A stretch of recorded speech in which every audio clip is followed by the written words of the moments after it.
สวัสดีครับกับผมนายมนทวัฒน์จงไกรจากราชศึกษา6820023วันนี้จะทำงานตัวชิ้นที่ HW ส่วน2 underscore 13นะครับเปิดไปที่โปรแกรม Framework กดที่ New กด Path กดโอเคครับ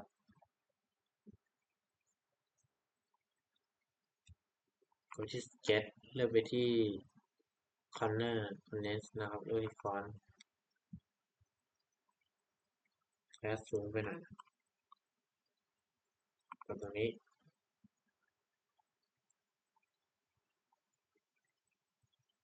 แบบนี้ครับกด exe กด Smart Dimension กดตรงนี้ลากลงมาครับกดไปที่250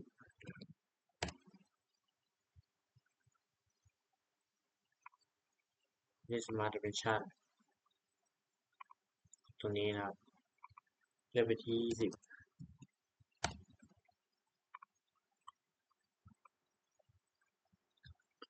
กดไปที่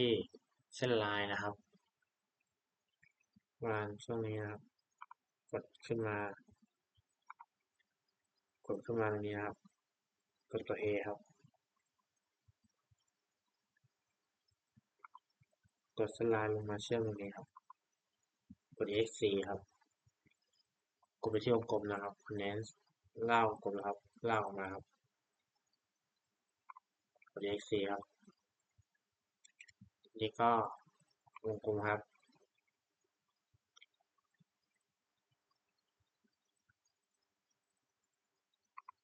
วงกลมครับสร้างวงกลม2วงครับกด X4 ครับทีนี้ทำการบอกขนาดก่อนนะครับ Smart Dimension เลือกที่เส้นโค้งตรงนี้ก่อนนะครับกำหนดที่30นะครับกดตรงนี้ครับเลือกที่30ครับ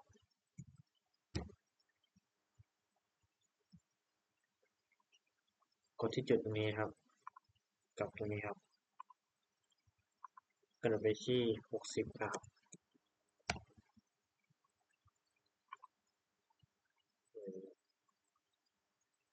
กระโดดไปที่จุดครับกับตรงนี้นะครับความสูงไปที่30นะครับนะครับกด X4 ครับกำหนดขนาดครับกดตรงนี้ครับขนาดอยู่ที่อ่า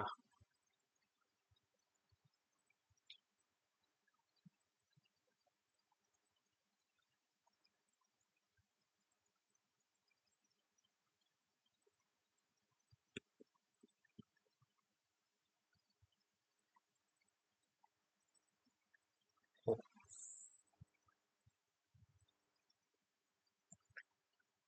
เท่าไหร่40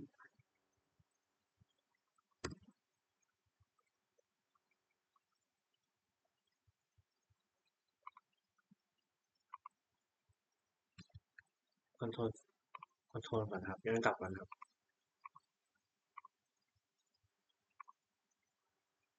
นี่ครับแล้วก็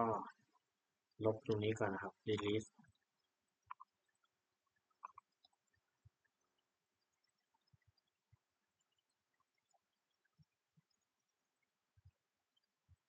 วงกำหนดขนาดใหม่นะครับวงในนะครับ40นะครับวงด้านนอกนะครับ60ครับกด X4 ครับกดจุดนี้ครับคอนโทรลจุดนี้ครับกดให้มันตรงนะครับตรงนี้ครับทีนี้ก็เลือกเป็นของ Center Arc นะครับตรงนี้ครับเลือกประมาณนี้ครับ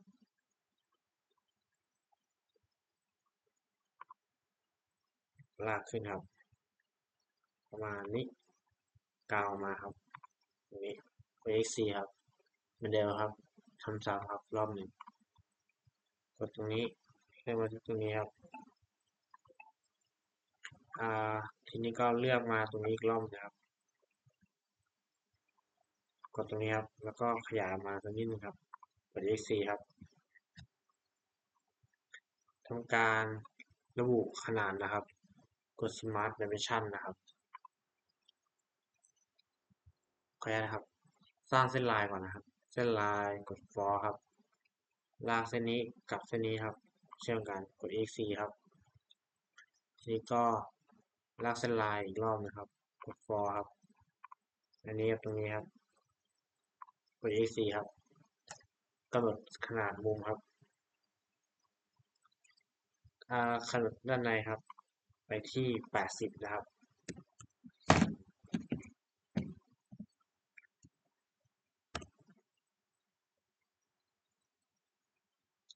ในไปที่80ครับเส้นนี้นะครับกำหนดไปที่10นะครับ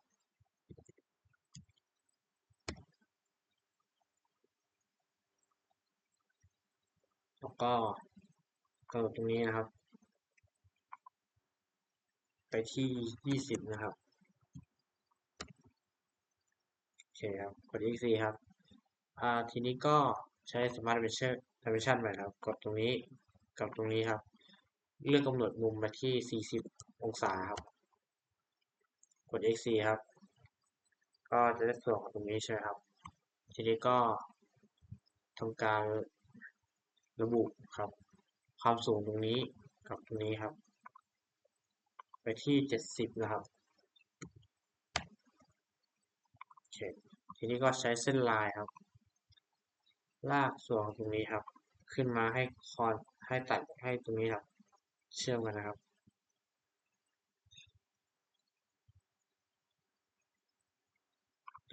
กด EXE ครับ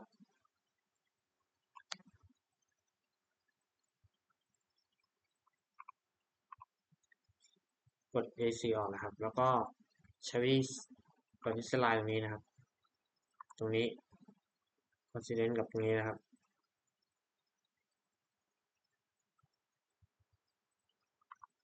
กด EXE ครับ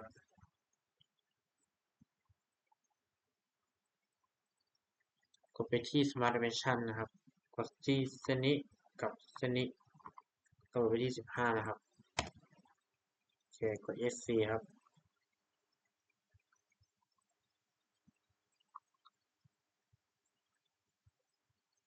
ถ้าเส้นนี้ยังขยับได้ให้กดตรงนี้ Control ตรงนี้ครับกดไปที่ Transparent ครับทีนี้ก็ใช้ 3D Art นะครับ 3D Art Point กดที่ตรงนี้กับช่วงของมาตรงนี้นะครับก็ลากขึ้นมาสักนิดหนึ่งนี่ครับกด EXE ครับกดอันนี้ Control ตรงนี้ครับก็แยกกด EXE ก่อนกดเส้นนี้ Control ตรงนี้ครับกด Transparent ครับกด EXE ครับโอเคกด Ctrl C Ctrl C ครับวางใหม่ครับที่กดที่ 3D ครับเลือกตรงนี้ครับลากมาไว้ตรงนี้ครับดึงออกมาครับกด EXE นี่ก็กดเส้นครับคอนโทรลกับวงกลมครับเลือกที่ Transcendent ครับนี่ก็กดเส้นกับตรงนี้ครับแล้วที่ Transcendent ครับกดวาง C ก่อนนะครับลากเส้นมาเชื่อมตรงนี้ครับทีนี้ก็ระบุมุมนะครับตรงนี้กำหนดไปที่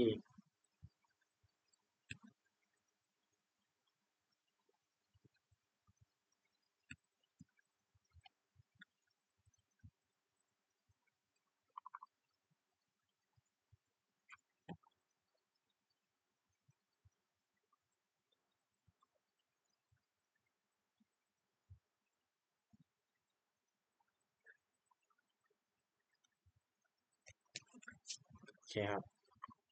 มันไม่ต้องระบุนะครับกด Smart Dimension กด Delete กดตรงนี้ครับช่องนี้ครับก็ Delete ไปครับกด EXE ตรงนี้คอนโทรลตรงนี้ครับ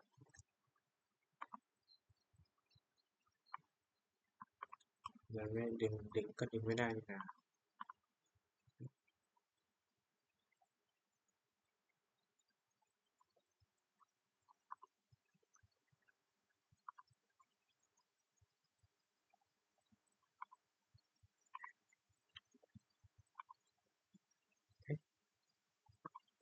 ก็เข้าไปครับ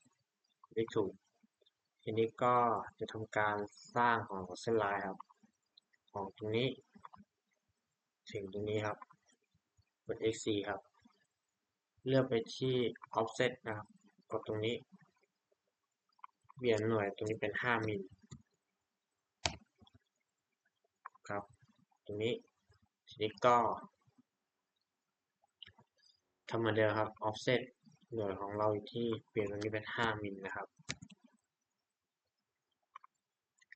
เลือกไปของเส้นตรงนี้แล้วฝั่งนี้ครับกด X4 ออก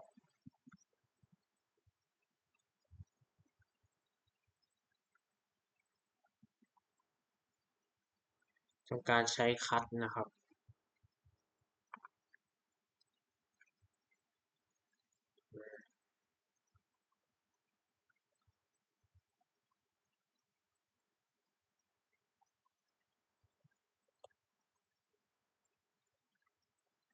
การใช้คัตตัดที่วงกลมนอกครับตรงนี้ตรงนี้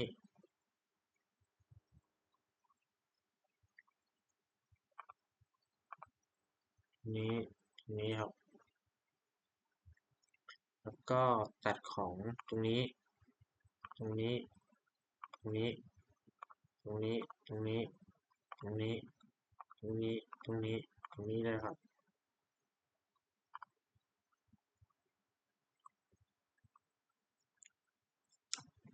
แล้วก็ EXC ครับกดตรงนี้ครับเป็น for ครับ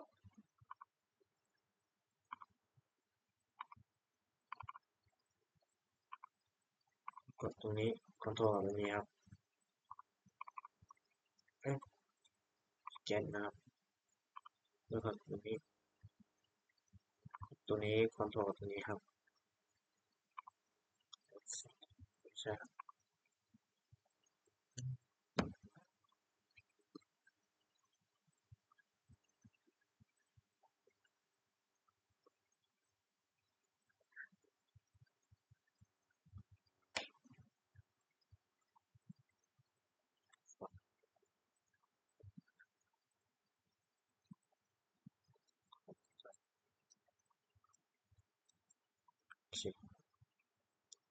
ทีนี้ก็เปลี่ยนตรงนี้เป็นเส้น for นะครับทีนี้ก็ใช้การตัดนะครับตรงนี้ตรงนี้ตัดตรงนี้การตัดตรงนี้ครับแล้วก็ตรงนี้ตรงนี้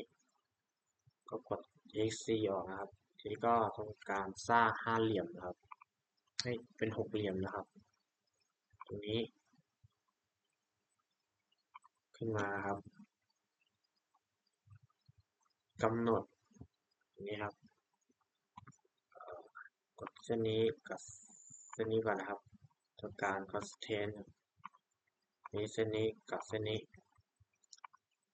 tangent ครับนี้กับเส้นนี้ tangent เส้นนี้ control กับ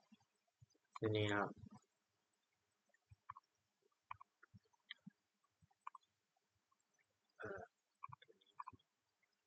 ก็ใช้ dimension นะครับตรงนี้ไปที่23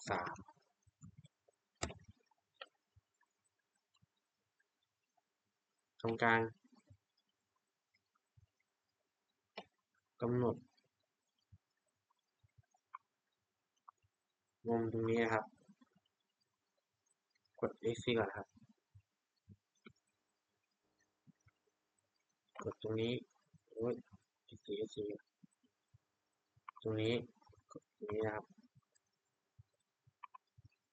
กดที่มุมตรงนี้กับมุมตรงนี้ให้มันตรงกันนะ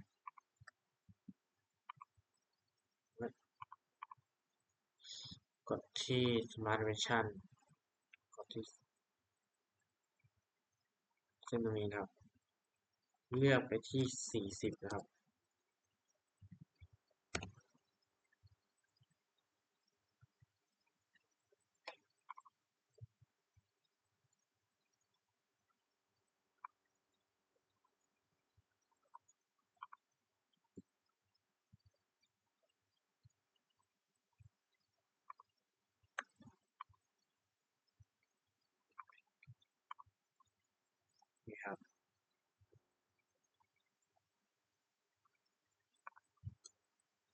คนกับชนิดแชร์ครับทีนี้ก็ทำการระบุอะไรหมดแล้วครับทีนี้ก็จะได้ส่วนของตรงนี้แก้ส่วนนี้ครับ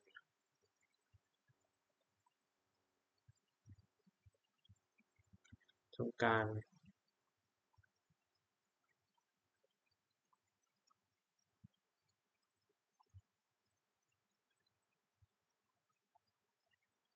อืม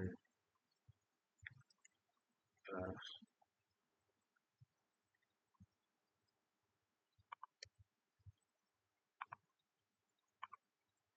นี่ครับก็จะได้ส่วนของชิ้นงานประมาณนี้ครับ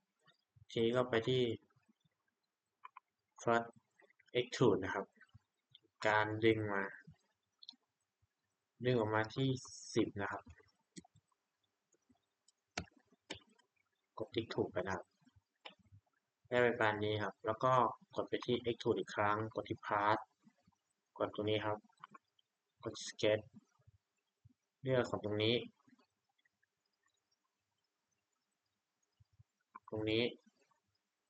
แล้วตรงนี้นะครับดึงออกมาที่20 mm กดติ๊กถูกครับได้ตัวชิ้นงานประมาณนี้ครับทีนี้ก็ทำการเซฟครับเขียนไว้ที่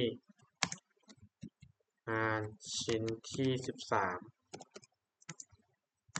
รหัส SW02_13กดที่เซฟครับกดที่ New กดที่ปกครับกดโอเคครับเลือกไปที่ตรงนี้ครับ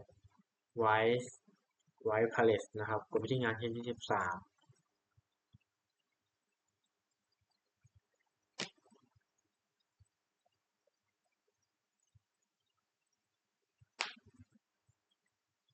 กดดึงออกมาครับปั๊บตั้งไว้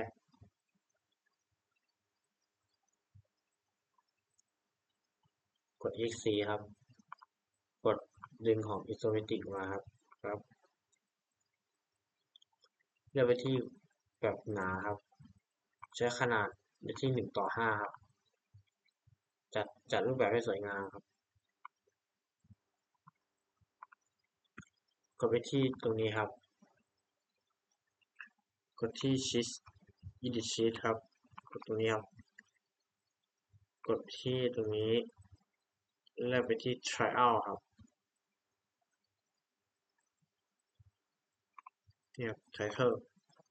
เขียนตัวที่เขียนว่า 2D Sketch นะครับ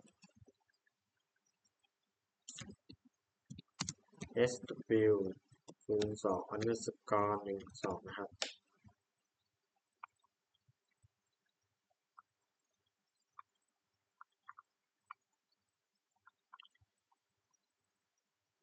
กดไปที่ตรงนี้ครับระบุไปที่วันที่ครับ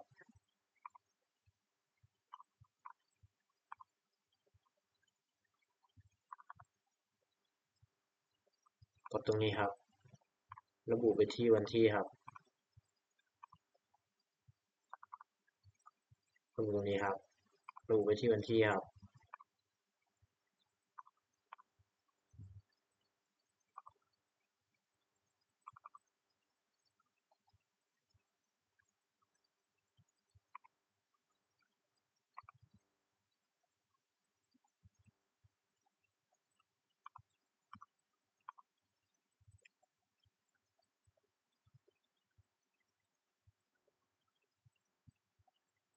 Shift No ครับ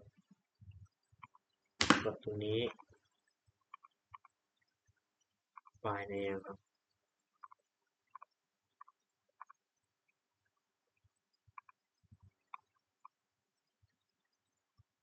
จะเป็น SW02_13ครับ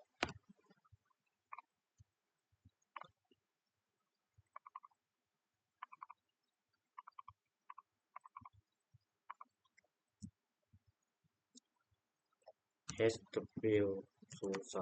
ขออนุญาตแก้ตรงส่วนทั้งหมดแป๊บนึงครับเขียนเลขผิดอยู่ตัวนี้เป็น13นะครับกดออกจากหน้า Sheet Format ครับ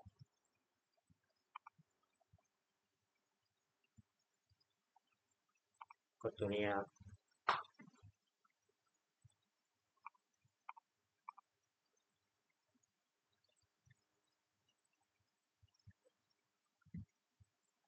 รอสักครู่นะครับ